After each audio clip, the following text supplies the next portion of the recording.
قبول داریم که قدیما همه چی قشنگتر بود. انگار بچه که بودیم دلا نزدیکتر بود. صمیمیت بین خانواده ها بیشتر بود. جیبا پرپولتر بود. گرفتاریا کمتر بود. هر سال عید و با ذوق و شوق فراوون با لباس و کفشای تازه شروع می کردیم. از یک شب قبلش از شدت خوشحالی خوابمون نمی برد. عیدی رو که اصلا نگو واسه خودش عالمی داشت. تا عیدی رو نمیدادن از جامون تکون نمیخوردیم.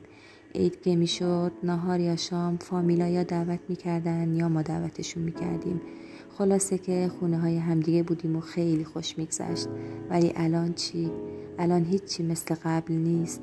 واقعا دیگه یا 90%مون با همدیگه مشکل داریم یا توانایی دعوت کردن مهمون رو نداریم. اینجا هم که میبینید میزبان خواهر یکی دونم و دوستای قشنگش بودم که از ترکیه تشریف آوردن و باهاشون رفت آمد خانوادگی داریم و دوستای صمیمی من هم حساب میشن.